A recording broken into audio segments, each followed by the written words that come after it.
Me llamo Clara y se supone que estoy muerta. A mis 55 años nunca imaginé que diría estas palabras. Pero aquí estoy, respirando, pensando, sintiendo, mientras en algún lugar, en una base de datos del gobierno, mi vida terminó oficialmente hace 3 meses. Lo más extraño fue mi propio hijo quien me mató sobre el papel. Siempre he sido el tipo de mujer que creía en la familia por encima de todo. Criada en un pueblo pequeño donde los vecinos se cuidaban unos a otros y los niños respetaban a sus mayores, mantuve esos valores a lo largo de décadas de trabajos con el salario mínimo, los 4 duros que había conseguido ahorrar y la dignidad silenciosa de quien nunca pidió más de lo que ganaba. Cada euro que ahorraba, cada sacrificio que hacía, era por Daniel, mi único hijo, mi mayor orgullo.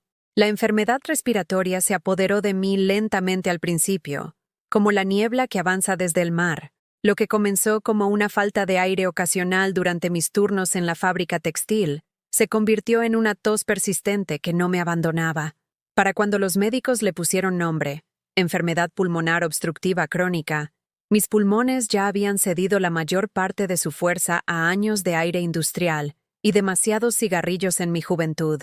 Necesitará oxígeno, me explicó amablemente el doctor Martínez, sus ojos bondadosos reflejando la compasión a la que me había acostumbrado por parte de profesionales médicos que habían visto esta historia demasiadas veces. Y ya no puede vivir sola, Clara. El equipo, la supervisión, necesita a alguien de confianza cerca. Daniel no dudó cuando lo llamé. Por supuesto, mamá, dijo, su voz cálida con lo que yo creía que era una preocupación genuina. Prepara lo que necesites.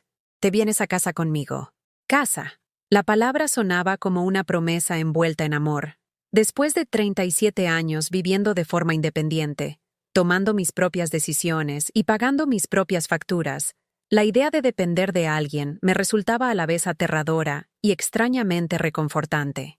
Pero se trataba de Daniel, el niño al que había acunado hasta dormir incontables noches, el adolescente por el que había hecho turnos dobles para que tuviera ropa decente, el joven al que ayudé a pagarse la universidad aun cuando eso significaba comer lentejas y arroz durante semanas enteras. Si estás disfrutando de esta historia y te identificas con las dificultades de la familia y la confianza, por favor, considera suscribirte a nuestro canal. Estamos intentando llegar a los 0 suscriptores y tu apoyo lo es todo para nosotros. Además, dinos en los comentarios desde qué ciudad nos ves. Nos ayuda a conocer mejor a nuestra comunidad. Mudarme a la casa de Daniel en una urbanización fue como entrar en una vida que solo había imaginado en mis peores momentos. Alfombras limpias, electrodomésticos modernos, una habitación de invitados con su propio baño, lujos que nunca me había podido permitir con sueldos de fábrica y trabajos de limpieza a tiempo parcial. El concentrador de oxígeno zumbaba silenciosamente en un rincón, un recordatorio constante de mis nuevas limitaciones, pero también la prueba de que mi hijo estaba dispuesto a adaptarse a mis necesidades. «Ponte cómoda, mamá», dijo Daniel, ayudándome a colocar mis pocas pertenencias en la espaciosa cómoda. «Esta es tu casa ahora también». Su mujer, Sandra, sonrió educadamente desde la puerta, aunque algo en su expresión sugería que este acuerdo se había discutido en términos de los que yo no era consciente. Era 15 años más joven que Daniel, rubia y perfectamente arreglada, de esa manera que sugiere una vida cómoda y visitas regulares a la peluquería. Nunca habíamos sido especialmente cercanas, generaciones distintas, intereses diferentes, pero siempre había asumido que eso era normal en las relaciones con la familia política. «Hemos instalado tu equipo de oxígeno», dijo Sandra, señalando el concentrador con la cortesía reservada para los invitados inoportunos pero temporales. Daniel investigó los mejores modelos. Debería cubrir todas tus necesidades. La máquina en sí era más sofisticada que cualquier cosa que hubiera poseído en mi vida, con pantallas digitales y ajustes programables que Daniel me explicó pacientemente durante mi primera semana en su casa. Se había vuelto sorprendentemente experto en cuidados respiratorios, armado con impresos de páginas web médicas y recomendaciones de grupos de apoyo en línea. «Solo tienes que centrarte en mejorar», me aseguró, ajustando el flujo de oxígeno con una confianza experta. Deja que yo me encargue de todo lo demás. Y dejé que se encargara de todo.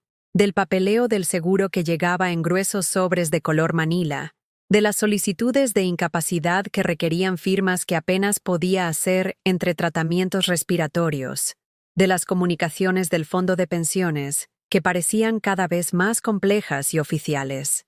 Daniel siempre había sido bueno con los números. Trabajaba en contabilidad para una aseguradora mediana, y confié en su experiencia para navegar por sistemas burocráticos que parecían diseñados para confundir y desanimar a gente como yo. No te preocupes por los detalles, mamá, decía cada vez que preguntaba por los formularios que rellenaba en mi nombre. Ahora tengo un poder notarial. Se está gestionando todo correctamente. Poder notarial. La frase había sonado tan responsable cuando la mencionó por primera vez, tan madura y afectuosa. Por supuesto que mi hijo debía tener la autoridad legal para tomar decisiones cuando mi salud hacía que el papeleo complejo fuera un desafío. Por supuesto que debía poder comunicarse con las compañías de seguros y los administradores de pensiones en mi nombre. ¡Qué hijo cariñoso! No querría proteger a su madre anciana del estrés burocrático. Durante las primeras semanas, la vida en casa de Daniel fue el periodo de recuperación que me habían prometido. Dormía en una cama de verdad con sábanas limpias que Sandra cambiaba regularmente.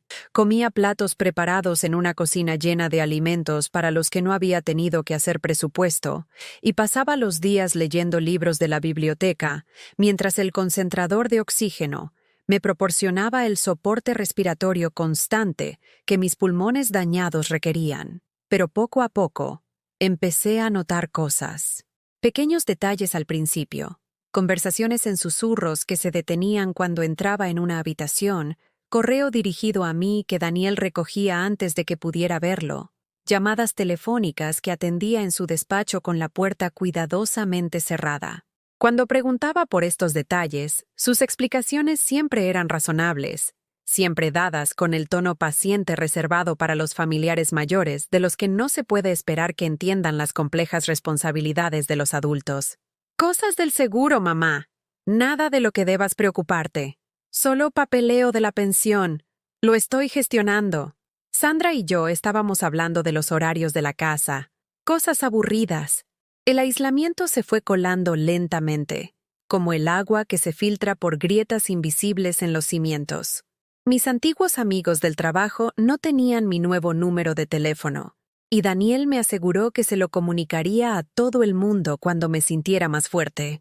Los vecinos parecían agradables pero distantes, saludando con la mano educadamente pero sin invitar a un café o a una conversación. Incluso mis pocos parientes restantes aparentemente no habían sido informados de mi cambio de domicilio. Al menos, ninguno llamó o visitó durante esos primeros meses. Necesitas centrarte en tu salud ahora mismo, me recordaba Daniel cada vez que mencionaba que me sentía desconectada de mi antigua vida. Cuando estés más fuerte, nos encargaremos de reconstruir tus conexiones sociales. Pero por ahora, descansar es lo más importante. Descansar. La palabra empezó a sonar menos como un consejo médico y más como una prisión amable. Descansaba mientras Daniel gestionaba mis finanzas. Descansaba mientras Sandra tomaba decisiones domésticas que afectaban a mi rutina diaria. Descansaba mientras el mundo continuaba a mi alrededor de formas que no podía ver ni influir.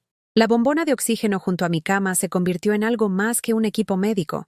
Se convirtió en un símbolo de mi dependencia. Un recordatorio físico de que ya no podía sobrevivir de forma independiente.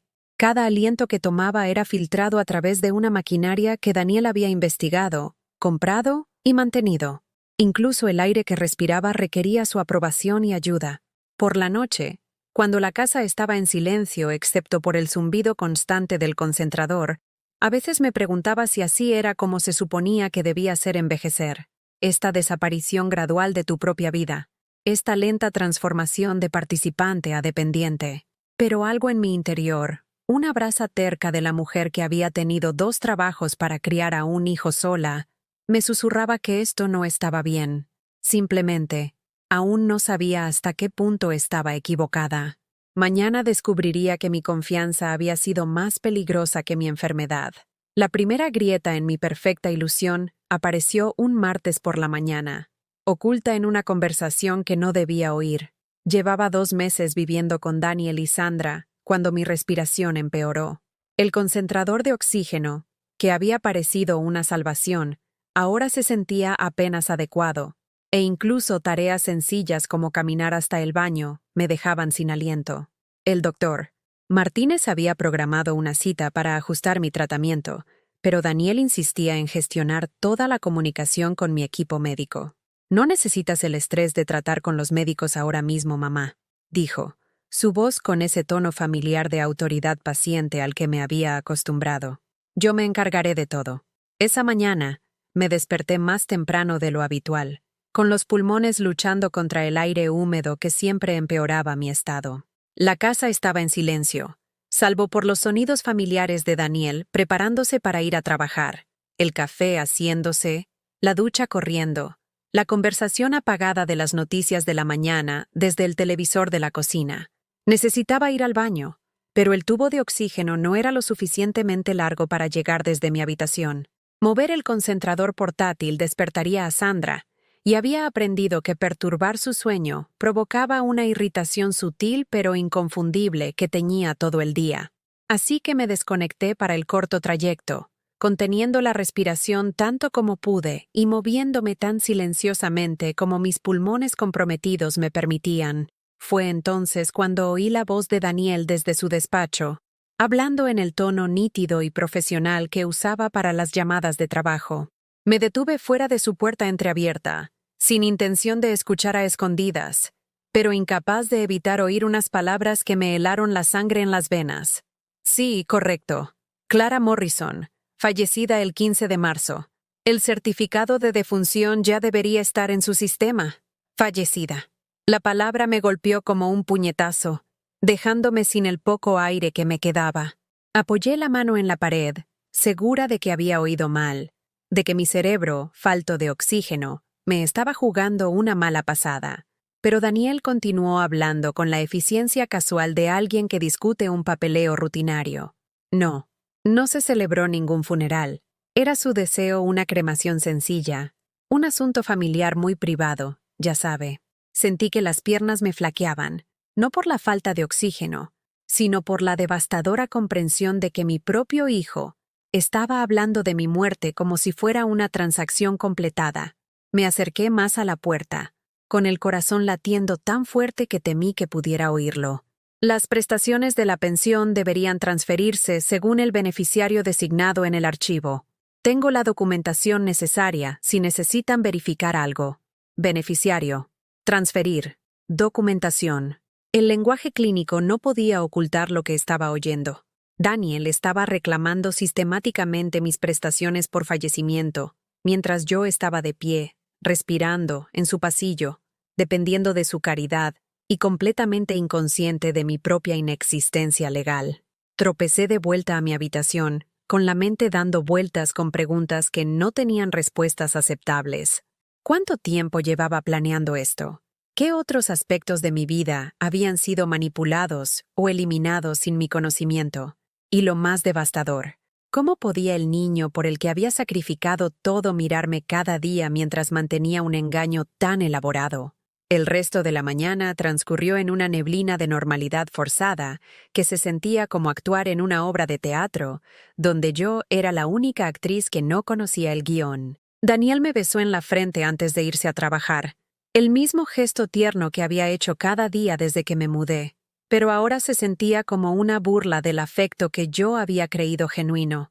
«¿Cómo te encuentras hoy, mamá?», preguntó, sus ojos encontrándose con los míos con lo que parecía ser una preocupación sincera. «Pareces un poco pálida». Logré balbucear algo sobre no haber dormido bien, mientras miraba a este hombre que podía preguntar por mi salud al mismo tiempo que se lucraba de mi supuesta muerte.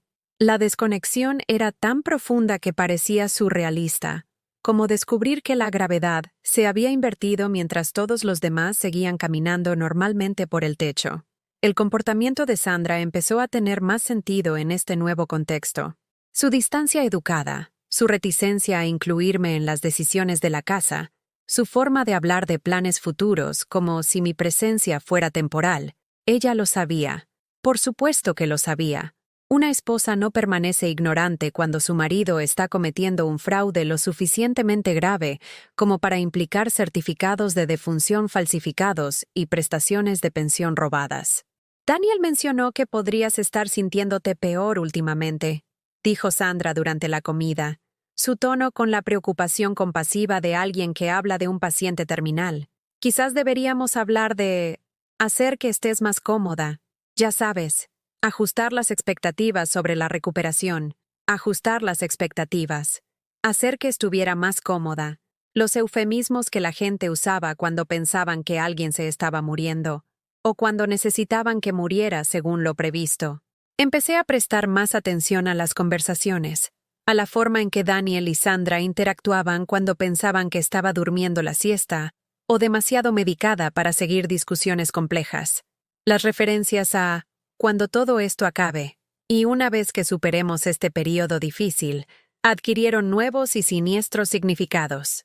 La habitación de invitados, que al principio me había parecido un refugio acogedor, ahora parecía más bien una habitación de cuidados paliativos, un lugar donde una anciana incómoda podía mantenerse cómoda mientras los procesos legales seguían su curso.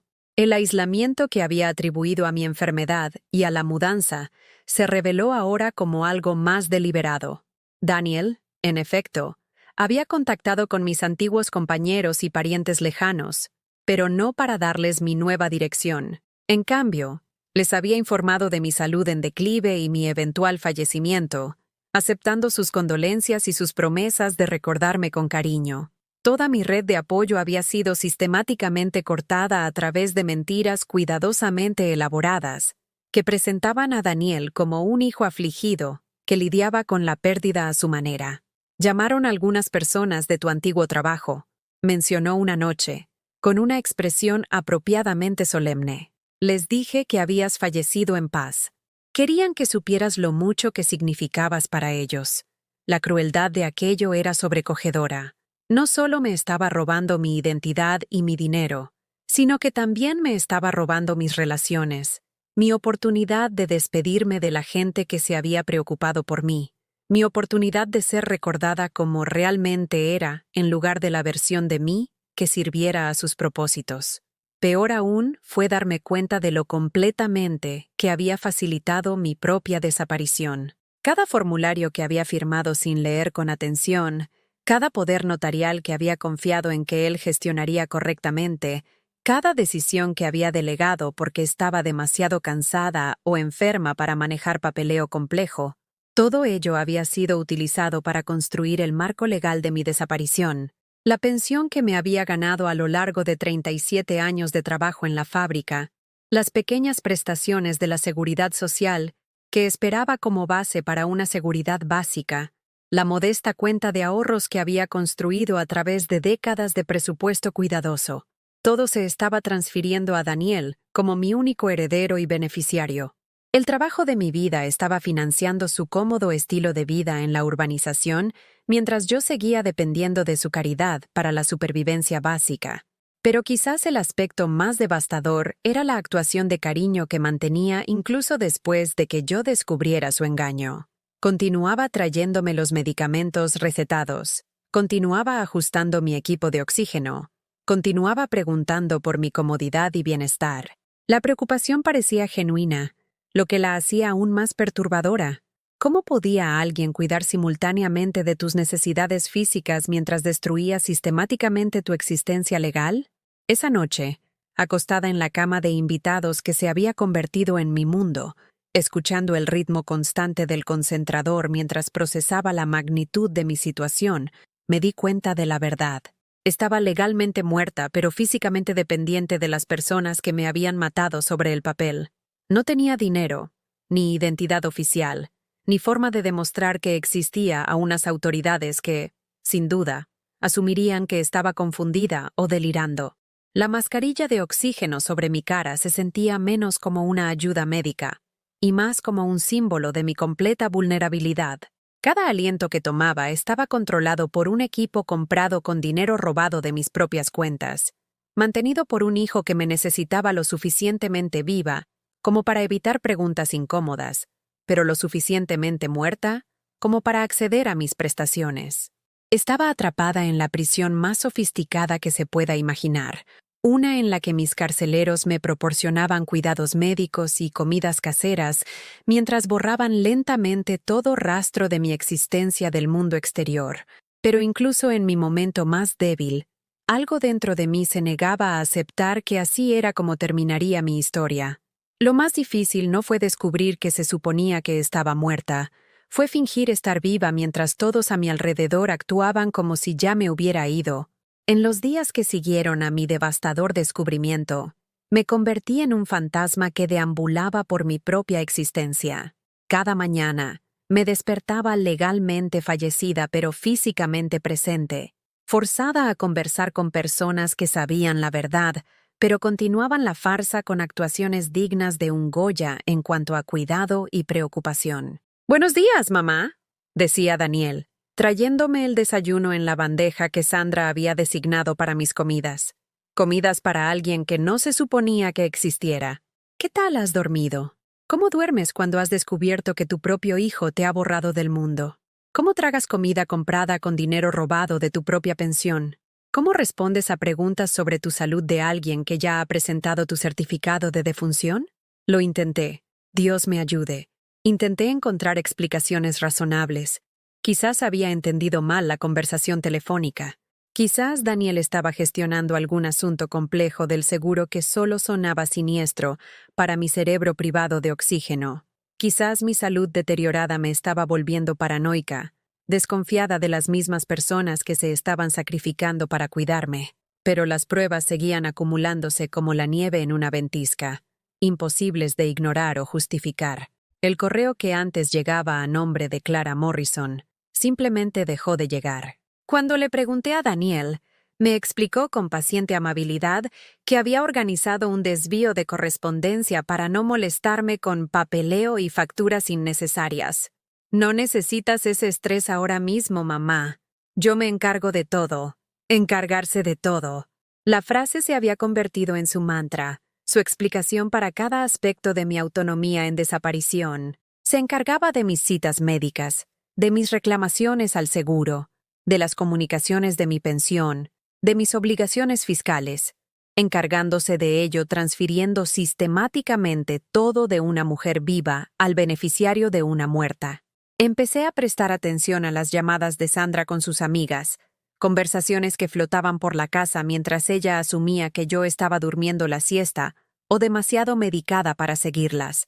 La forma cuidadosa en que hablaba de la situación de Daniel en casa y este difícil periodo de transición pintaba un cuadro de una pareja lidiando con cuidados paliativos en lugar de proporcionar ayuda temporal a un pariente en recuperación. Ha sido muy duro para Daniel.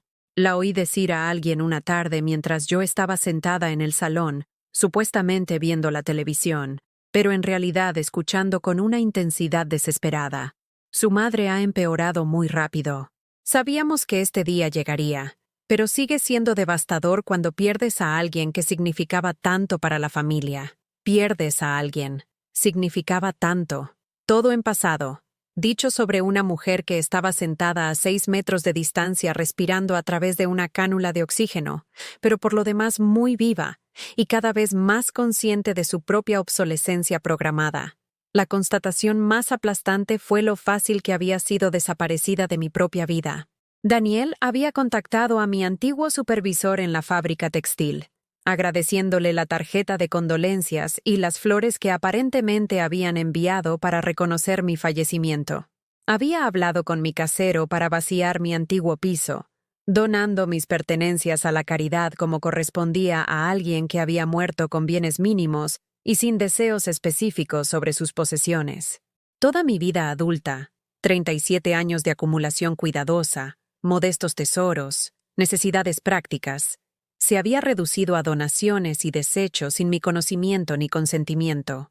La colcha que mi madre había hecho para mi boda, las fotografías que documentaban décadas de experiencias modestas pero significativas, los libros que planeaba releer en mi jubilación, todo desaparecido, distribuido a extraños o tirado por personas que lo veían como los restos sin valor de una vida concluida.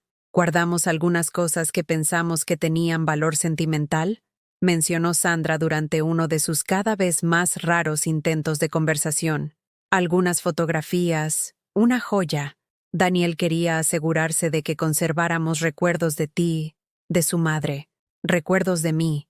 Estaba hablando de conservar mi memoria mientras yo estaba sentada frente a ella, todavía respirando, todavía pensando, todavía capaz de formar nuevos recuerdos si alguien se molestara en incluirme en experiencias que valieran la pena recordar. La violencia psicológica de aquello era más devastadora que cualquier abuso físico.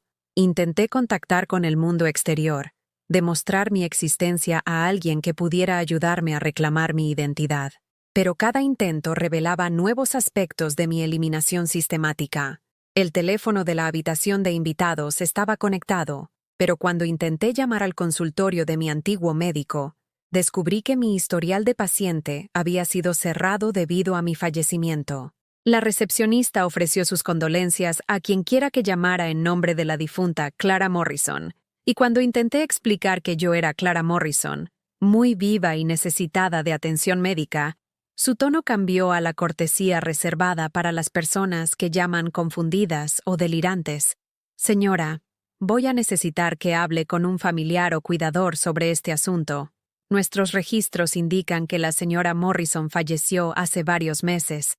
Mi cuenta bancaria, la modesta cuenta corriente donde había ingresado mis nóminas durante décadas, había sido cerrada y su contenido transferido a Daniel como familiar más cercano. Cuando llamé para preguntar cómo acceder a mi propio dinero, el representante de atención al cliente me explicó con simpatía profesional que las cuentas de clientes fallecidos solo podían discutirse con los beneficiarios debidamente designados o los administradores de la herencia. Si llama en nombre de la herencia de Morrison, necesitaré verificar su autoridad para acceder a esta información. Herencia. Estaban discutiendo mi herencia mientras yo estaba sentada en un dormitorio prestado, vistiendo un pijama donado, comiendo comida comprada con las prestaciones de mi propia pensión robada. La eficiencia burocrática con la que me habían eliminado era a la vez impresionante y aterradora. Aún más devastador fue descubrir mi esquela. Daniel la había escrito él mismo, publicándola en el periódico local donde mis antiguos compañeros pudieran verla y en línea, donde parientes lejanos pudieran tropezar con ella buscando a viejos amigos. El lenguaje era apropiadamente respetuoso, mencionando mis años de dedicado servicio en la fábrica textil y mi orgullo por haber criado a un hijo exitoso como madre soltera. Clara Morrison, de 55 años, falleció en paz en su domicilio tras una valiente lucha contra una enfermedad respiratoria. Le precedieron en la muerte sus padres y le sobreviven su devoto hijo Daniel y su nuera Sandra. Clara será recordada por su gran ética de trabajo, su espíritu generoso y su inquebrantable dedicación a la familia. Leer mi propia esquela fue una experiencia surrealista que fue más allá del trauma emocional hasta el reino de la crisis existencial. Alguien había resumido toda mi vida en menos de 100 palabras, reduciendo 5 décadas y media de experiencia, lucha, crecimiento y amor a un párrafo que los extraños leerían brevemente antes de pasar a otras noticias.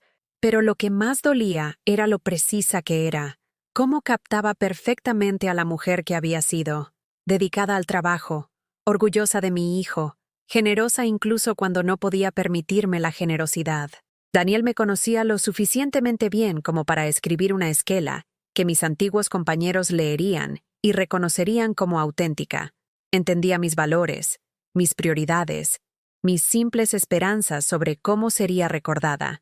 Me conocía lo suficientemente íntimamente como para matarme de forma convincente. La sección de comentarios debajo de la esquela en línea se llenó de condolencias de personas con las que había trabajado durante años, vecinos que habían compartido pequeñas amabilidades durante décadas viviendo en la misma comunidad, parientes lejanos que me recordaban con cariño de reuniones familiares y celebraciones navideñas. Clara era una trabajadora muy dedicada y una madre maravillosa. Siempre recordaré su amabilidad y su hermosa sonrisa. Daniel, que sepas que tu madre marcó una diferencia en muchas vidas. Lloraban mi pérdida mientras yo estaba sentada en casa de mi hijo, leyendo su dolor y gratitud, viéndome transformada de un ser humano complicado y vivo en un recuerdo simplificado y santificado. La versión de Clara Morrison que celebraban nunca había existido. Era demasiado perfecta, demasiado sencilla, demasiado pacíficamente resuelta.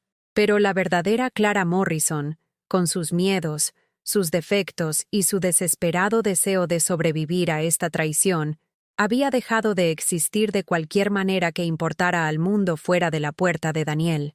Esa noche, mientras Sandra preparaba lo que ella llamaba comida reconfortante, con el cuidado solícito de alguien que alimenta a un paciente terminal, finalmente intenté el enfoque más directo para reclamar mi existencia. «Sé lo que habéis hecho», dije en voz baja, mi voz apenas audible por encima del zumbido del concentrador. «Sé lo del certificado de defunción. Sé lo de la pensión. Lo sé todo».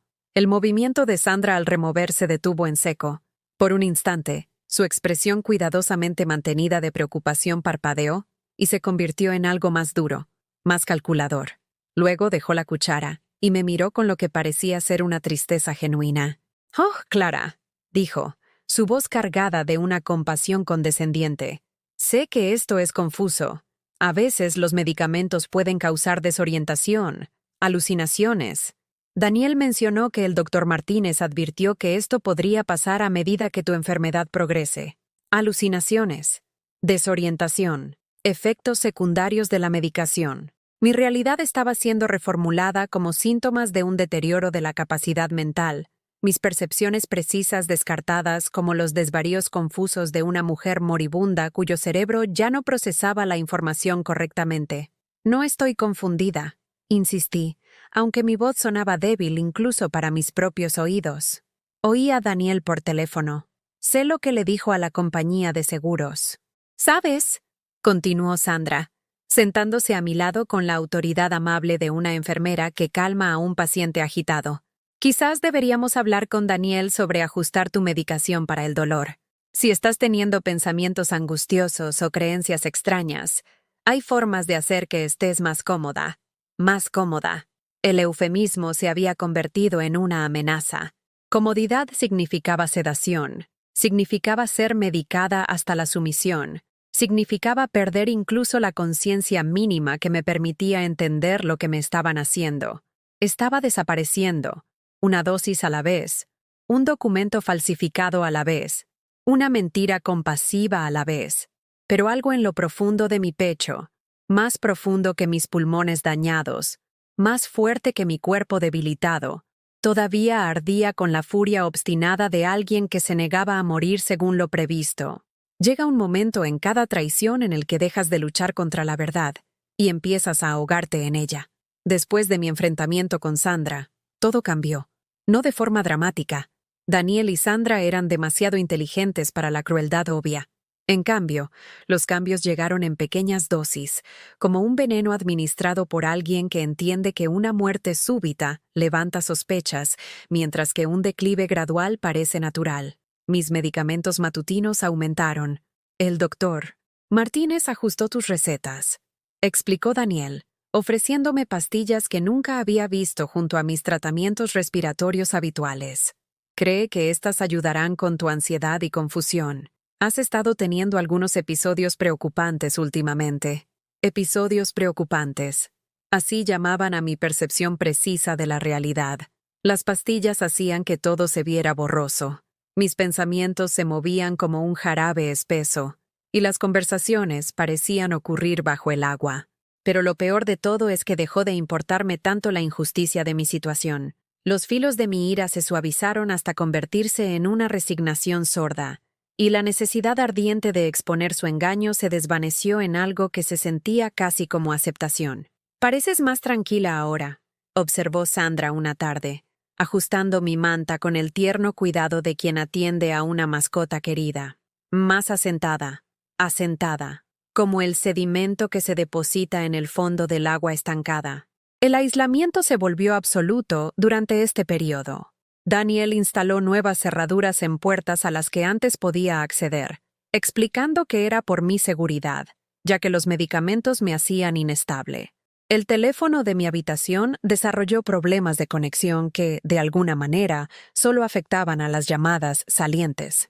Mis peticiones de visitar la biblioteca pública para tomar aire fresco y estimular la mente se encontraron con explicaciones preocupadas sobre mi sistema inmunológico debilitado y los peligros de la exposición a espacios públicos. El médico dice que tu enfermedad está progresando más rápido de lo esperado, me dijo Daniel una noche, con una expresión apropiadamente grave. Necesitamos centrarnos en mantenerte cómoda, en lugar de mantener falsas esperanzas de mejora. Falsas esperanzas. Otra forma de decir que debería dejar de esperar sobrevivir a esto. Pero el golpe más devastador llegó cuando descubrí que ya habían celebrado mi funeral. Sandra lo mencionó casualmente mientras organizaba mis medicamentos, aparentemente olvidando que se suponía que la invitada de honor no debía estar al tanto de los arreglos de su propio funeral. Las flores de tus antiguos compañeros de trabajo eran preciosas, dijo, contando las pastillas en mi pastillero semanal. Daniel pronunció un panegírico muy emotivo. Todo el mundo dijo que capturaba perfectamente quién eras. ¿Quién era? En pasado. Incluso en su lapsus, Sandra fue más honesta sobre mi estado de lo que Daniel había sido jamás. Me enteré de que habían optado por un servicio con el ataúd cerrado, explicando a los asistentes que mis últimos deseos habían sido de privacidad y que mi enfermedad había cambiado mi apariencia de formas que angustiarían a quienes me habían conocido en mejor estado de salud.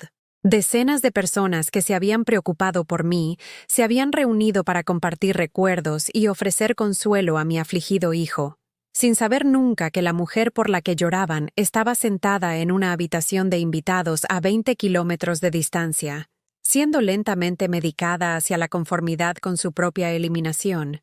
Daniel había exhibido fotografías de toda mi vida, mi graduación del instituto, el día de mi boda, fotos de él de bebé que yo había atesorado durante 30 años. Había aceptado tarjetas de condolencia y platos de comida casera.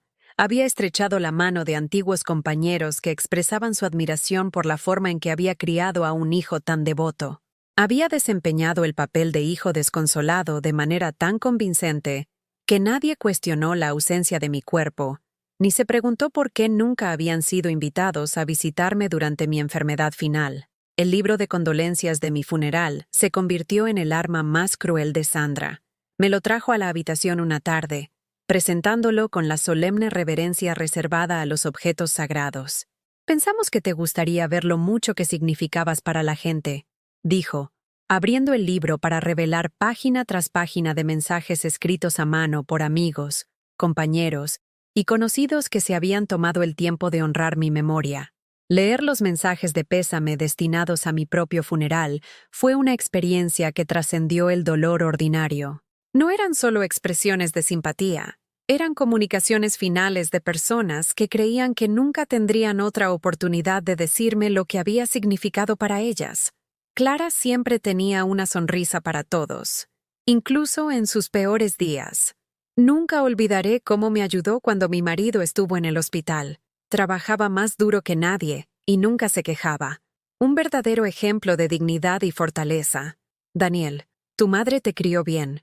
Estaría muy orgullosa del hombre en que te has convertido. Ese último comentario, escrito por mi antigua supervisora en la fábrica textil, me golpeó como un puñetazo. Estaría muy orgullosa, como si el orgullo fuera algo que ya no podía sentir.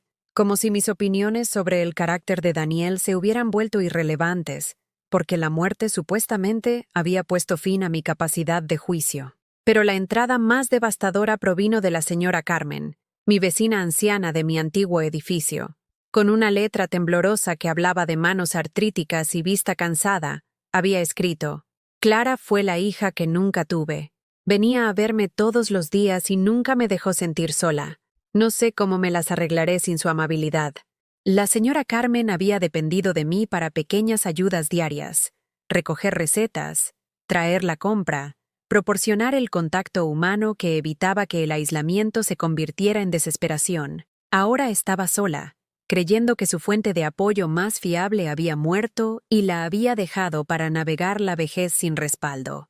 ¿Cuántas comidas se habría saltado porque asumía que a nadie le importaba si comía? ¿Cuántas veces se habría sentido enferma o asustada sin nadie a quien llamar, porque la persona en la que más confiaba supuestamente estaba enterrada en un cementerio que nunca podría permitirse visitar? Estaba fallando a la gente que me necesitaba, no por mi enfermedad o mi debilidad, sino porque mi propio hijo había convencido al mundo de que ya no estaba disponible para ayudar a nadie nunca más. Los efectos de su engaño se extendían mucho más allá de las prestaciones de pensión robadas, al ámbito de las relaciones abandonadas y los sistemas de apoyo rotos. Esa noche, mirando al techo mientras el concentrador proporcionaba su ritmo mecánico de respiración artificial, sentí que algo dentro de mí finalmente se rompía. No mi espíritu, que permanecía obstinadamente intacto a pesar de todo lo que habían hecho para aplastarlo. Lo que se rompió fue mi fe en el orden fundamental del mundo, mi creencia de que el amor y el sacrificio creaban lazos que no podían ser cortados por la codicia o la conveniencia. Había criado a Daniel para que fuera mejor que esto. Había hecho turnos dobles para que tuviera ropa decente. Me había privado de cosas para que él pudiera tener material escolar y fiestas de cumpleaños, y el tipo de infancia que lo haría sentir valorado y seguro. Le había enseñado sobre la honestidad, sobre tratar a la gente con respeto, sobre la importancia de la lealtad familiar que perdura a través de las circunstancias difíciles. Cada lección que había intentado inculcarle, cada valor que esperaba transmitirle, cada sacrificio que había hecho para asegurar que creciera con una base moral sólida, todo había sido descartado en favor de un plan tan calculador y frío que requería que me mirara a los ojos cada día, mientras mantenía la ficción del cuidado y la preocupación. La mujer que lo había criado se estaba muriendo en su habitación de invitados, no de una enfermedad respiratoria, sino de la destrucción sistemática de todo lo que hacía la existencia soportable. Y el hombre que ella había criado era el que administraba el tratamiento. Pero incluso en ese momento más oscuro, cuando la esperanza parecía un lujo que ya no podía permitirme, algo en mi interior se negó a rendirse por completo. Tal vez fue el recuerdo de la letra de la señora Carmen, temblorosa pero decidida a honrar a alguien que se había preocupado por su bienestar diario. Tal vez fue el orgullo obstinado que me había sostenido durante 37 años de trabajo en la fábrica y de ser madre soltera. Tal vez fue solo el imperativo biológico que mantiene los corazones latiendo incluso cuando la mente quiere abandonar. Fuera lo que fuera, me susurró un pensamiento persistente a través de la niebla inducida por la medicación. Tu historia no termina así. Así no. Todavía no. La mañana que decidí dejar de tomar sus pastillas fue la mañana que decidí dejar de morir según su horario. Comenzó con algo pequeño, un rayo de sol a través de la ventana de mi habitación que me recordó las mañanas en la fábrica textil, cuando llegaba temprano y abría las puertas, respirando la posibilidad de un nuevo día, a pesar del trabajo repetitivo que me esperaba. Esa misma luz caía sobre mi cara mientras fingía tragar las pastillas que Daniel me daba con su actuación diaria de cuidado preocupado. «Asegúrate de tragarlas bien, mamá», dijo, observándome mientras levantaba el vaso de agua a mis labios. «El doctor Martínez dice que la constancia es crucial para manejar tu ansiedad». Ansiedad. Su palabra para mi percepción precisa de la realidad. En lugar de tragar, mantuve las pastillas bajo la lengua hasta que Daniel salió de la habitación. Luego las escupí en un pañuelo de papel que guardaba escondido bajo la almohada. Era un pequeño acto de desafío, pero se sintió como reclamar algo esencial: mi derecho a pensar con claridad, a recordar con precisión, a experimentar mis propias emociones sin interferencias químicas. En cuestión de días, la niebla comenzó a disiparse. La ira regresó primero, aguda, limpia y enfocada de maneras que la medicación había impedido. Luego vino la claridad que me permitió ver mi situación no como una tragedia inevitable, sino como un problema que requería estrategia y paciencia para resolverse. Comencé a observar a Daniel y Sandra de manera diferente, no como mis cuidadores, sino como mis captores que habían cometido un error crucial. Se creyeron su propia actuación, se habían involucrado tanto en la ficción de mi estado mental en declive, que habían dejado de ser cautelosos con lo que decían y hacían a mi alcance. El pago del seguro de vida debería llegar el próximo mes. Le mencionó Sandra a Daniel una noche, su voz llegando desde la cocina, donde asumía que no podía oírla. Una vez que eso esté resuelto, podemos empezar a buscar casas más grandes. Seguro de vida. Otro beneficio financiero que aparentemente había proporcionado con mi muerte convenientemente programada. Me pregunté qué otras pólizas había contratado Daniel a mi nombre, de qué otras maneras mi fallecimiento mejoraría su nivel de vida. Tenemos que tener cuidado con los cambios bruscos en el estilo de vida, respondió Daniel, su tono con la cautela de alguien que entiende que la riqueza inexplicada levanta sospechas. Todo tiene que parecer natural, gradual. El tipo de mejoras que esperarías de un hijo que ha estado ahorrando responsablemente y ha recibido una modesta herencia. Modesta herencia. Todos los ahorros de mi vida, mi pensión, mis prestaciones de la seguridad social y, aparentemente, pólizas de seguro de vida que nunca supe que existían, todo reducido a la definición de modesta de Daniel. Pero su conversación reveló algo más importante que su codicia. Reveló que todavía les preocupaban las apariencias, que todavía les preocupaba el escrutinio de las autoridades externas, lo que significaba que no eran invulnerables, no estaban protegidos por un crimen perfecto que no pudiera ser expuesto o procesado. Comencé a observar con la atención enfocada de alguien cuya supervivencia dependía de entender a sus enemigos. Daniel salía para el trabajo a la misma hora cada mañana, siguiendo rutinas que hablaban de su necesidad de orden y previsibilidad. Sandra tenía partidas de bridge los martes por la tarde y hacía la compra los jueves, lo que me dejaba sola en casa durante varias horas. Durante esos preciosos momentos de tiempo sin supervisión, comencé a explorar áreas de la casa que habían sido sutilmente puestas fuera de mi alcance a través de sugerencias sobre mi debilidad y necesidad de descanso. El despacho de Daniel, donde había oído por primera vez la llamada sobre mi muerte, contenía archivadores que no estaban cerrados con llave porque, ¿quién sospecharía que una mujer moribunda robaría documentos? Las pruebas que encontré eran más extensas de lo que había imaginado. Daniel había creado todo un sistema administrativo para gestionar mi muerte, con copias de certificados falsificados, correspondencia con compañías de seguros y registros detallados de transferencias de prestaciones y cierres de cuentas. Había sido metódico, profesional, tratando mi eliminación como cualquier otro proyecto de planificación financiera, pero también había sido arrogante. Los archivos contenían copias de todo, incluyendo documentos que probaban el momento de diversas acciones burocráticas. El certificado de defunción estaba fechado 2 semanas antes de la llamada que había oído, lo que significaba que Daniel había estado planeando mi fallecimiento mientras todavía me traía el desayuno y ajustaba mi equipo de oxígeno con aparente preocupación por mi bienestar. Más dañinas eran las comunicaciones por correo electrónico que había guardado, probablemente para fines fiscales, que documentaban sus conversaciones con representantes de seguros, administradores de pensiones y directores de banco. No eran solo registros de fraude, eran confesiones, admisiones detalladas de cómo exactamente había manipulado el sistema y cuándo exactamente había iniciado cada aspecto de mi muerte legal. No podía copiar ni robar estos documentos sin arriesgarme a ser descubierta, pero podía memorizar detalles clave, números de póliza, números de referencia, fechas, los nombres de los funcionarios específicos con los que se había comunicado, información que podría ser verificada por investigadores que tuvieran la autoridad para exigir registros y cruzar referencias.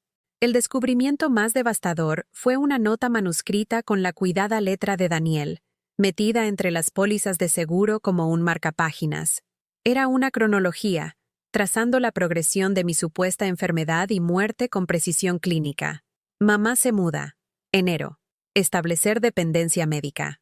Transferir poder notarial. Febrero. Iniciar transferencias de prestaciones. Presentar certificado de defunción. Marzo. Completar transferencias de activos. Abril. Funeral. Mayo. Integración financiera total. Junio.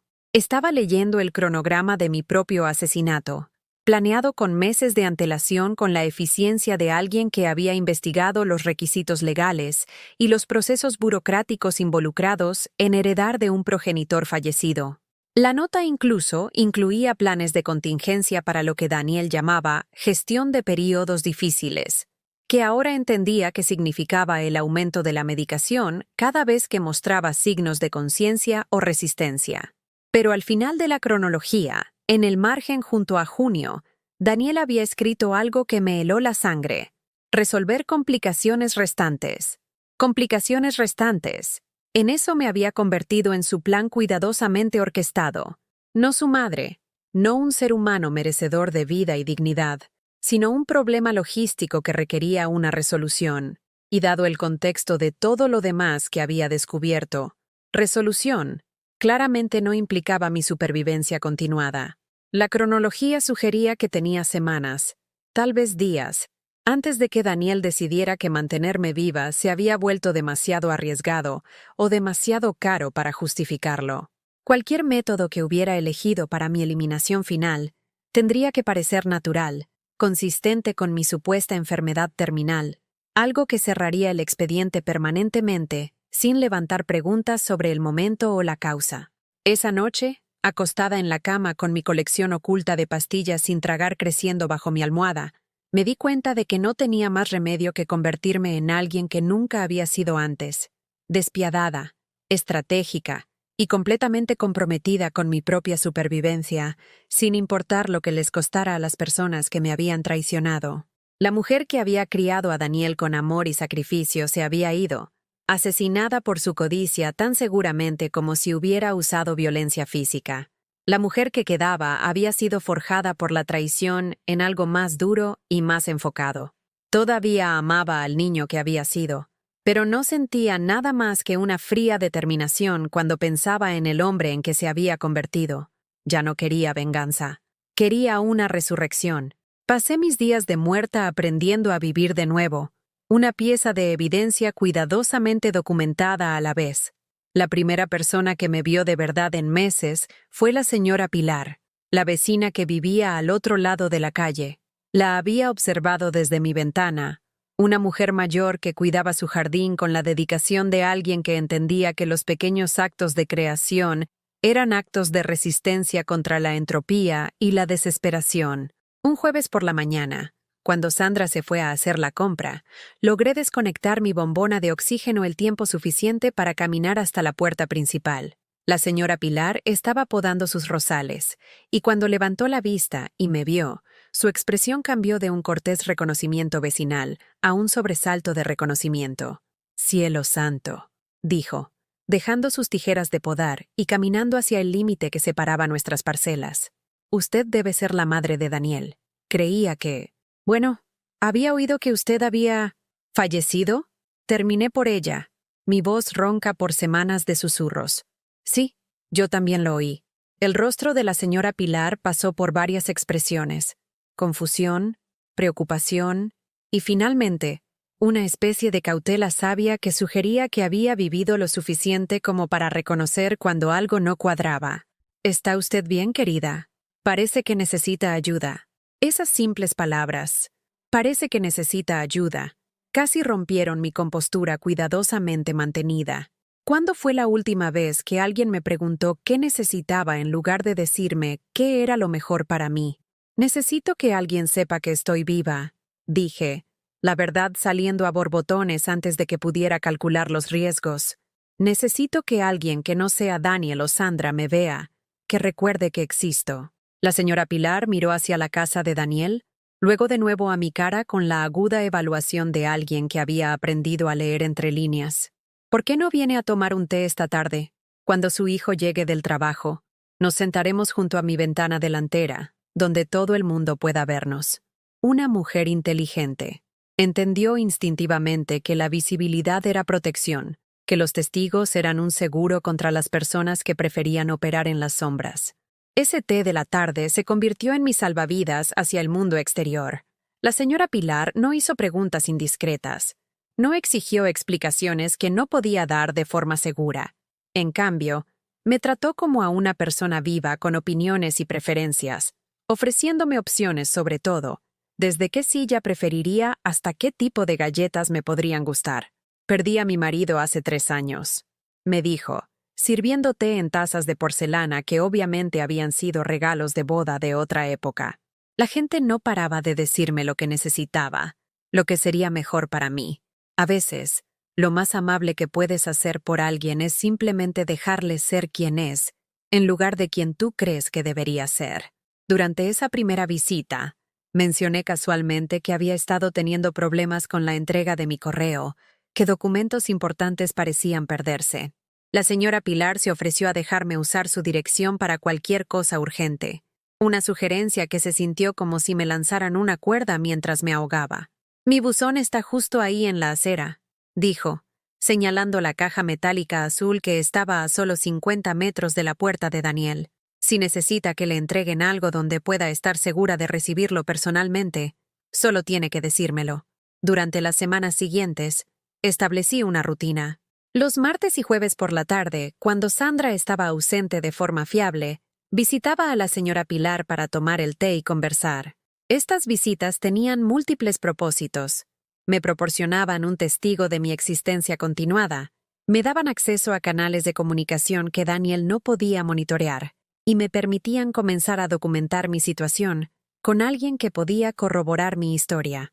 La señora Pilar demostró ser más que una simple vecina. Era una bibliotecaria jubilada con 40 años de experiencia ayudando a la gente a navegar por sistemas de información complejos. Cuando le expliqué que necesitaba contactar con ciertas oficinas gubernamentales, pero no podía usar el teléfono de casa, se ofreció a ayudarme a investigar las agencias y procedimientos apropiados. «¿Sabe?», dijo una tarde mientras revisábamos una lista de números de teléfono que había copiado de los archivos de Daniel. «Mi difunto esposo trabajaba para la Seguridad Social. Siempre decía que lo más importante en cualquier investigación burocrática era la documentación. Fechas, horas, nombres específicos de funcionarios, números de referencia. Cuanto más detallados sean sus registros, más difícil será que desestimen sus preocupaciones». Comencé a llevar un diario, escondido en el espacio entre mi colchón y el somier, donde Daniel y Sandra nunca pensarían en mirar. Cada conversación que oía, cada llamada telefónica sospechosa, cada detalle sobre mi eliminación sistemática, iba a ese cuaderno, escrito con una letra deliberadamente más pequeña y cuidada que mi escritura habitual. 8 de marzo. Daniel le dijo al investigador del seguro que moría en paz mientras dormía. El identificador de llamadas mostraba beneficios mutuos, S.A. 12 de marzo. Sandra le mencionó a alguien llamada Jennifer que el difícil periodo de transición terminaría pronto. 15 de marzo. Oí a Daniel programar una cita con el abogado de sucesiones. Mencionó finalizar las transferencias restantes. Pero la documentación era solo el primer paso. Necesitaba establecer comunicación con autoridades que tuvieran el poder de investigar mis afirmaciones y verificar mi identidad. A través de la investigación de la señora Pilar, identifiqué a personas específicas en diversas agencias que se especializaban en la investigación de fraudes. La Seguridad Social tenía una línea directa dedicada a denunciar el robo de identidad y las reclamaciones fraudulentas de prestaciones. La Dirección General de Seguros y Fondos de Pensiones mantenía una unidad de investigación de fraudes que se ocupaba de casos de certificados de defunción falsificados y pagos ilegítimos de seguros de vida.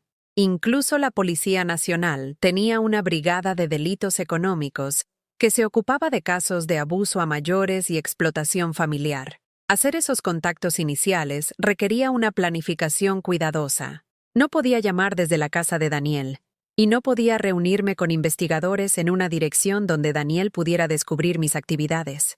La señora Pilar sugirió usar su casa como dirección postal y lugar de encuentro, presentándose como una vecina preocupada que había notado irregularidades en lo que parecía ser un caso de fraude a una persona mayor.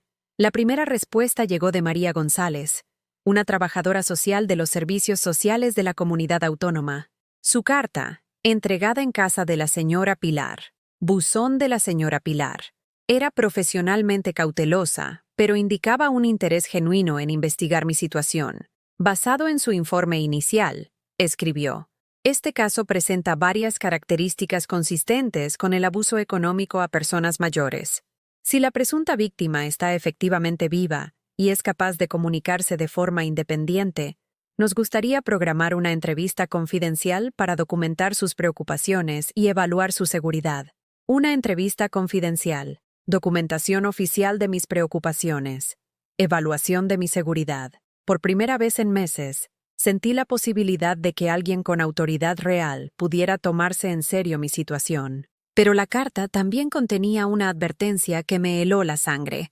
Tenga en cuenta que los casos que involucran certificados de defunción falsificados y fraude de identidad a menudo se agravan cuando los perpetradores creen que sus crímenes corren el riesgo de ser descubiertos. Si tiene motivos para creer que la presunta víctima se encuentra en peligro inminente, contacte a los servicios de emergencia de inmediato. Peligro inminente. La frase resonó en mi mente mientras recordaba la cronología de Daniel y su nota sobre resolver las complicaciones restantes. ¿Cuánto tiempo me quedaba antes de que mi existencia continuada se volviera demasiado arriesgada para que él la tolerara? Esa noche, observé a Daniel durante la cena con otros ojos. Parecía más tenso de lo habitual, consultando su teléfono con frecuencia y respondiendo a los mensajes con el tipo de atención concentrada que sugería comunicaciones importantes. Cuando Sandra le preguntó por su día, sus respuestas fueron vagas, distraídas, solo cerrando algunos proyectos a largo plazo, dijo, sin mirarla a los ojos. Cosas que se han alargado más de lo previsto. Proyectos a largo plazo. Me pregunté si yo era el proyecto al que se refería, si mi obstinada supervivencia se había convertido en un inconveniente que requería una acción más decisiva. Después de la cena, hizo una llamada desde su despacho que logré oír colocándome en el pasillo, junto a su puerta. La conversación fue breve pero escalofriante en su precisión clínica. Sí, creo que estamos listos para pasar a la fase final, le dijo a quien quiera que estuviera al otro lado. La situación ha sido estable, pero no podemos dejar que se alargue indefinidamente. Demasiadas variables, demasiadas oportunidades para que surjan complicaciones. Fase final, variables, complicaciones. Estaba escuchando a mi hijo discutir mi asesinato con el mismo profesionalismo distante que podría usar para describir las proyecciones financieras trimestrales. Pero esta vez, yo no era solo una víctima esperando su decisión. Era una mujer con pruebas, aliados y un plan propio. La mañana en que resucité de entre los muertos comenzó como cualquier otro día de fingir que me moría. Daniel me trajo la bandeja del desayuno a las 8:15, como siempre. Sus movimientos con el cuidado eficiente de alguien que mantiene una rutina que se ha vuelto una segunda naturaleza. Las pastillas estaban colocadas junto a mi zumo de naranja en el pequeño plato de cerámica que Sandra había designado para mis medicamentos. Pastillas que fingiría tragar y luego escondería bajo mi almohada una vez que él se fuera. Pero algo era diferente en su comportamiento. Había una finalidad en la forma en que ajustó mi manta, un cuidado en cómo evitaba mirarme directamente a los ojos. Cuando habló, su voz tenía el tono suave que la gente usa con los pacientes terminales cuando han perdido la esperanza de recuperación. He concertado una reunión con el servicio de cuidados paliativos para esta tarde, mamá, dijo, alisando las sábanas con una innecesaria atención al detalle. Es hora de que hablemos de hacer que estés más cómoda, de manejar tu dolor en estas etapas finales. Etapas finales. Cuidados paliativos. Los eufemismos sonaban como sentencias de muerte dictadas con una eficiencia compasiva. El doctor Martínez cree que es el enfoque más humano, continuó Daniel, todavía sin mirarme directamente. Se acabó el luchar con tratamientos que no funcionan. Solo paz, dignidad y liberarse del sufrimiento. Liberarse del sufrimiento, liberarse de respirar, liberarse de existir como una complicación inoportuna en su plan financiero, cuidadosamente orquestado. Después de que se fuera a trabajar, me quedé quieta hasta que oí el coche de Sandra salir del garaje para su compra de los jueves. Entonces me moví más rápido de lo que lo había hecho en meses, la adrenalina superando la debilidad que se había convertido en mi compañera constante. Tenía quizás 3 horas antes de que alguien regresara, y tenía que hacer llamadas que no podían esperar más. La señora Pilar me recibió en la puerta de su cocina, echó un vistazo a mi cara y me invitó a entrar de inmediato sin preguntas ni explicaciones. Su teléfono estaba sobre una pequeña mesa en la cocina, y a su lado había un cuaderno donde había anotado todos los números que podría necesitar, organizados por prioridad y marcados con las mejores horas para contactar a personas específicas. La primera llamada fue a María González, de Servicios Sociales. Cuando contestó, me identifiqué como Clara Morrison y pronuncié las palabras que había ensayado durante semanas. Llamo para denunciar que estoy retenida contra mi voluntad por familiares que me han declarado fraudulentamente muerta para robar mis prestaciones. Hubo un silencio al otro lado, luego el sonido de papeles. Señora, tengo un expediente aquí iniciado por una vecina que informa de su preocupación por un posible abuso a una persona mayor. ¿Es usted la Clara Morrison que supuestamente falleció en marzo? Sí, dije, mi voz más fuerte de lo que había sido en meses. Soy la mujer cuyo funeral se celebró mientras todavía respiraba, y tengo pruebas. La voz de María cambió a un modo de eficiencia profesional.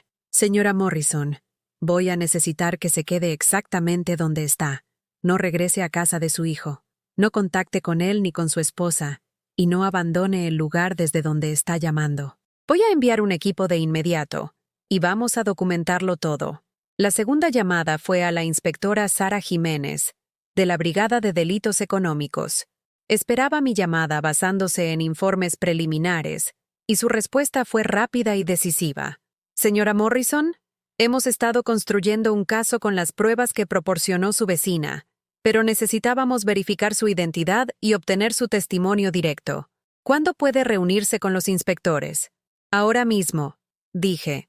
Tengo documentación, tengo testimonios y tengo muy buenas razones para creer que mi vida corre peligro inminente. La tercera llamada fue la más satisfactoria. A Beneficios Mutuos, S.A., la compañía de seguros de vida que aparentemente había pagado mi indemnización por fallecimiento. Cuando me identifiqué ante el representante de atención al cliente, hubo una larga pausa seguida de un tecleo frenético. Señora, según nuestros registros, Clara Morrison falleció en marzo. ¿Llama en nombre de su herencia? No, dije, saboreando cada palabra. Llamo porque soy Clara Morrison. Estoy muy viva y alguien ha estado cometiendo fraude usando mi identidad. Creo que querrán investigar esto antes de convertirse en cómplices de un delito que aparentemente le ha costado a su empresa una cantidad significativa de dinero.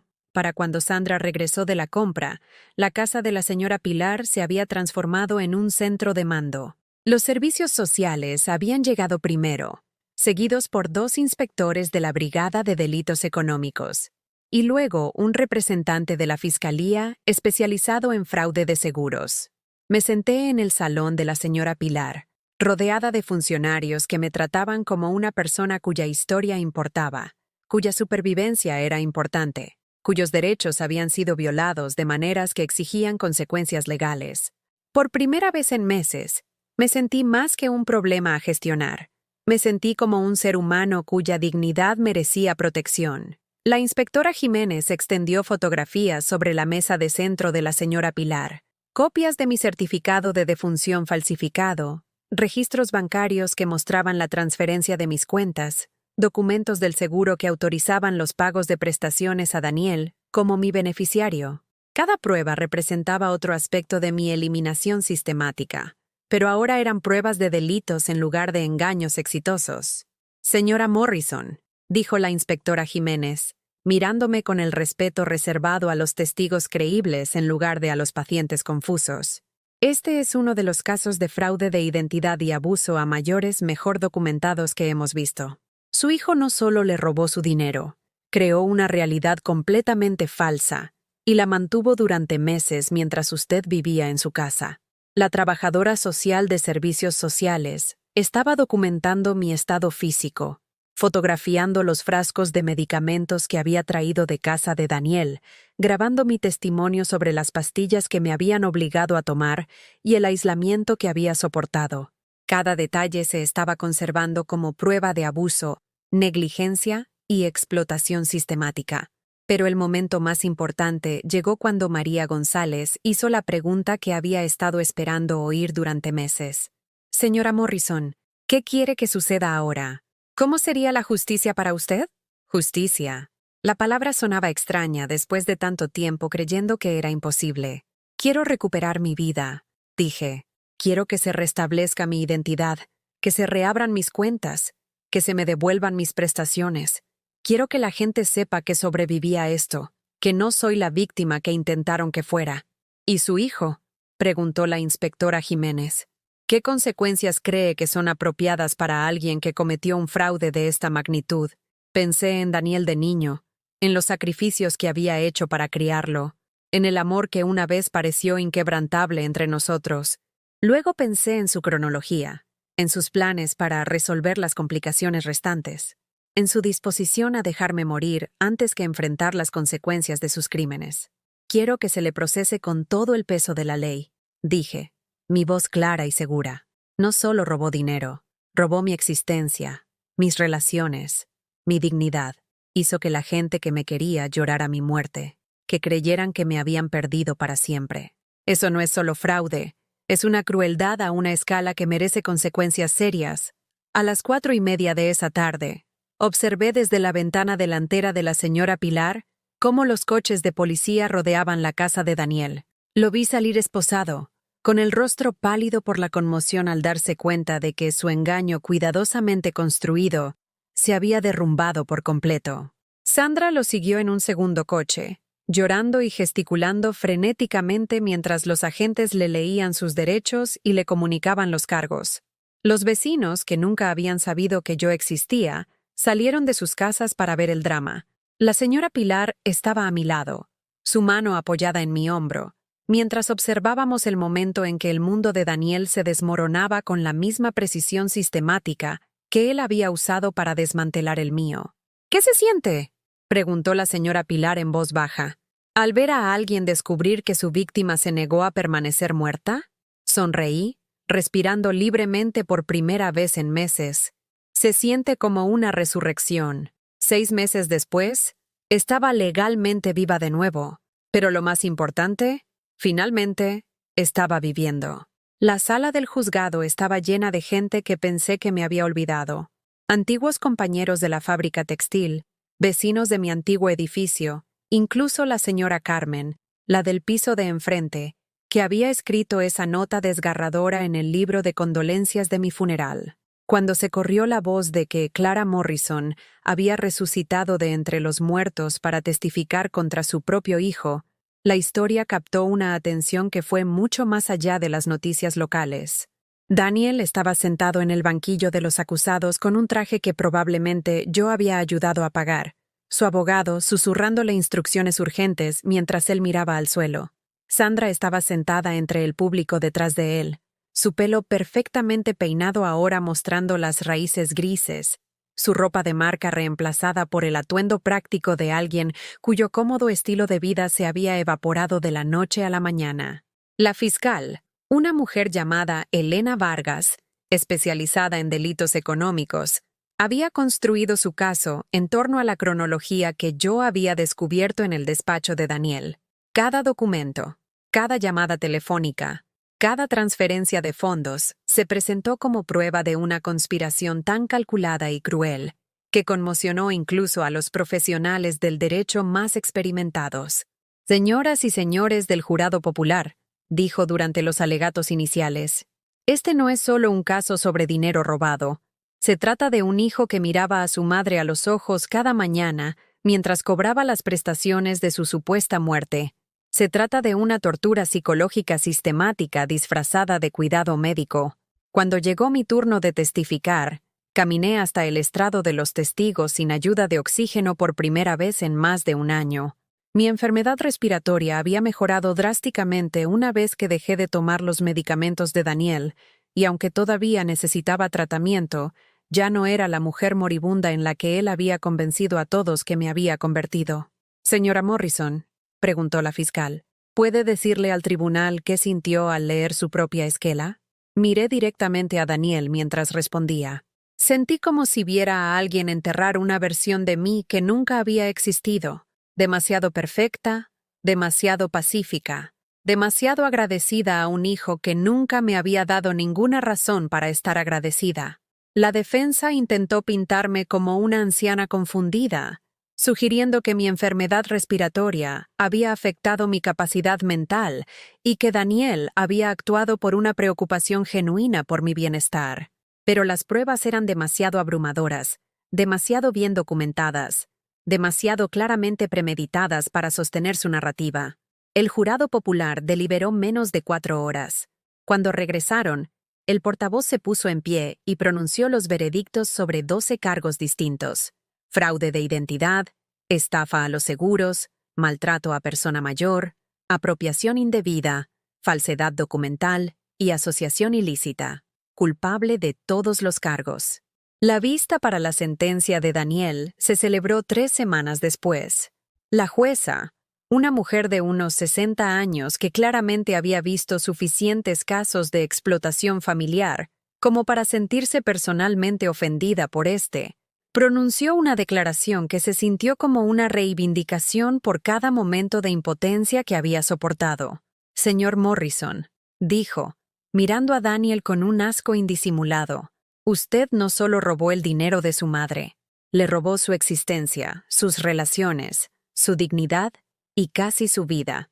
Hizo que amigos y vecinos lloraran por alguien que todavía estaba viva, que todavía necesitaba su apoyo. La crueldad psicológica de este delito solo es comparable a su calculada precisión. Lo sentenció a 12 años de prisión, con la obligación de pagar una restitución completa más multas que asegurarían que tendría que empezar de cero económicamente cuando finalmente saliera. Sandra recibió 5 años y libertad condicional, su castigo reducido porque había cooperado con los investigadores y testificado sobre la planificación y la toma de decisiones de Daniel. Pero la victoria legal fue solo el comienzo de mi verdadera resurrección. La señora Carmen fue la primera persona a la que llamé cuando me restablecieron la línea telefónica. Lloró durante 10 minutos seguidos cuando oyó mi voz, y luego exigió que fuera a su casa de inmediato para la cena que había estado demasiado deprimida para cocinar desde mi supuesta muerte. No he comido más que galletas y sopa, sollozó al teléfono. No le veía sentido a las comidas de verdad cuando la única persona a la que le importaba si comía bien se había ido. Cuando llamé a su puerta esa noche, me miró como si estuviera viendo a un fantasma, lo cual, en cierto modo, era verdad. Nos sentamos en su cocina y compartimos un estofado que sabía a celebración, a la simple alegría de estar viva, valorada y recordada por alguien cuya vida era mejor porque tú existías. Mi antigua supervisora de la fábrica textil me ofreció un trabajo en su departamento de atención al cliente, a tiempo parcial, con horario flexible, diseñado en torno a mis necesidades de salud, pero reconociendo que quería contribuir en lugar de solo sobrevivir. Después de meses de ser tratada como una carga cara, la oportunidad de ser útil de nuevo se sintió como un regalo. Las compañías de seguros y los administradores de pensiones que habían sido estafados no solo me devolvieron mis prestaciones, sino que pagaron indemnizaciones significativas por el daño moral y la pérdida de ingresos que había sufrido. La modesta herencia de Daniel se convirtió en la base de una seguridad financiera que nunca había tenido, ni siquiera durante mis años de trabajo. Pero la restauración más significativa fue más difícil de cuantificar.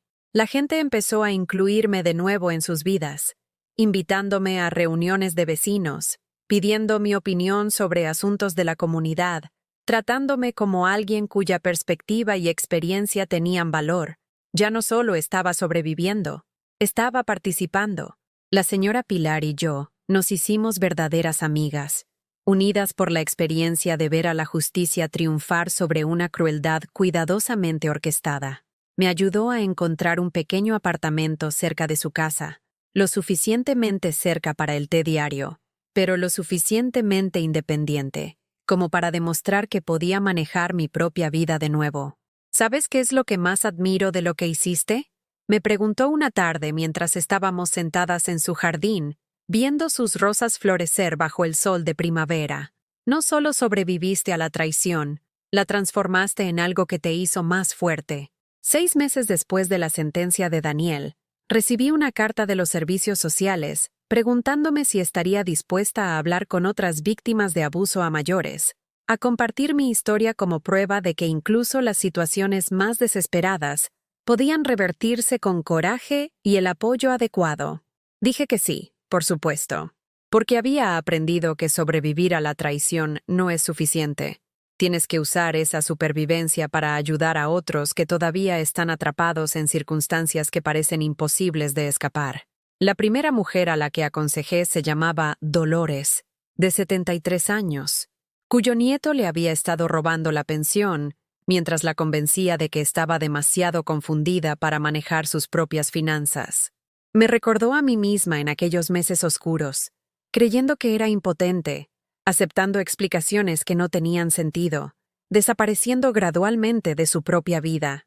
Pero, ¿cómo empiezas a luchar cuando estás tan débil?, preguntó, su voz con la misma desesperación que recordaba haber sentido.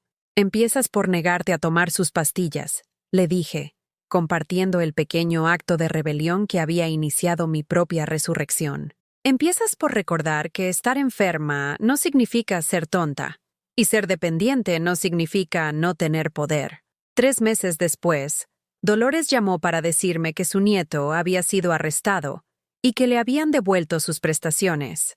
No dejaba de pensar en lo que dijiste, rió entre lágrimas de felicidad, sobre negarse a morir según el horario de otro. Ahora, 2 años después de mi resurrección legal, vivo en un apartamento soleado lleno de plantas que necesitan cuidado y atención diarios. Tengo amigos que dependen de mí, un trabajo que me da un propósito y recursos que me permiten ayudar a otras personas a reclamar sus vidas de familiares que han confundido el amor con la posesión. A veces pienso en Daniel en la cárcel, aprendiendo lo que se siente cuando otra persona controla cada aspecto de tu existencia diaria. No le deseo sufrimiento, pero espero que esté descubriendo que la impotencia enseña empatía de maneras que el privilegio nunca puede. Todavía necesito terapia respiratoria. Todavía me muevo más despacio que antes. Todavía enfrento las limitaciones físicas que vienen con la edad y la enfermedad, pero las enfrento siendo yo misma. Clara Morrison, superviviente, defensora, una mujer que se negó a aceptar que la traición era el capítulo final de su historia. La mañana que decidí dejar de tomar sus pastillas fue la mañana en que elegí vivir en mis propios términos. Todo lo que siguió, la investigación, el juicio, la restauración de mi identidad y dignidad, comenzó con ese único momento de rebelión silenciosa. Aprendí que la resurrección no es algo que te sucede, es algo que eliges, un aliento a la vez, una verdad a la vez, una negativa a rendirte a la vez. A veces, lo más poderoso que puedes hacer es simplemente negarte a morir, cuando alguien más ha decidido que tu tiempo ha terminado.